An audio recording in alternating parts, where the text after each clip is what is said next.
Bonjour à tous, j'espère que vous allez bien. On se retrouve sur la chaîne pour une nouvelle vidéo et dans cette vidéo, on va parler du massage cardiaque chez le nourrisson, donc chez les enfants de moins de 1 an.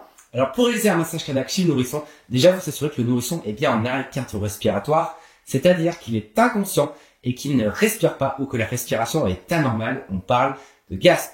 La première chose à faire, c'est d'appeler le SAMU, le service médical d'aide urgence au 15 afin d'obtenir des secours rapidement. Donc vous pouvez éventuellement appeler le 15 et mettre le téléphone en kit main libre en attendant l'arrivée des secours. Pour réaliser le massage cardiaque chez le nourrisson, idéalement, on va se mettre soit sur une table, soit sur quelque chose d'un petit peu plus haut. On évite de faire un massage directement sur le sol car on est assez bas et on n'est pas vraiment à l'aise pour la réanimation. Donc autant se mettre plutôt sur une table qui est un plan dur.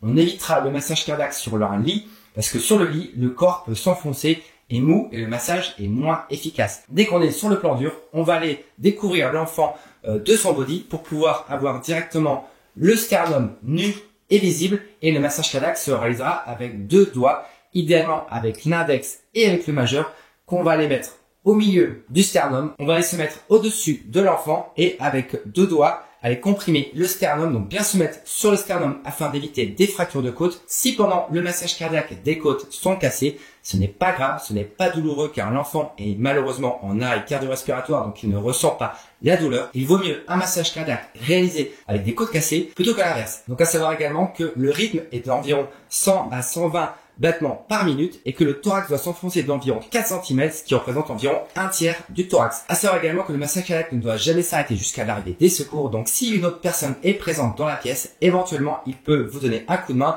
et vous pourrez vous relayer pour le massage cardiaque en attendant l'arrivée des secours. Donc ça c'est une des techniques pour le massage cardiaque. Il existe également une deuxième technique qui est d'aller comprimer le thorax avec les 2 pouces l'un au-dessus de l'autre, où cette fois on va aller pouvoir aller serrer le thorax de l'enfant et d'aller mettre les 2 pouces l'un au-dessus de l'autre au niveau du sternum et d'aller également effectuer les compressions du thorax. Donc toujours le même rythme, donc de 100 à 120 battements par minute. Et encore une fois, c'est vraiment très important, le massage cardiaque ne doit jamais s'arrêter jusqu'à l'arrivée des secours. Voilà, j'espère sincèrement que cette vidéo vous a plu. Comme d'habitude, si vous avez des questions, n'hésitez pas à les poser en commentaire. Et moi je dis à la prochaine. Salut!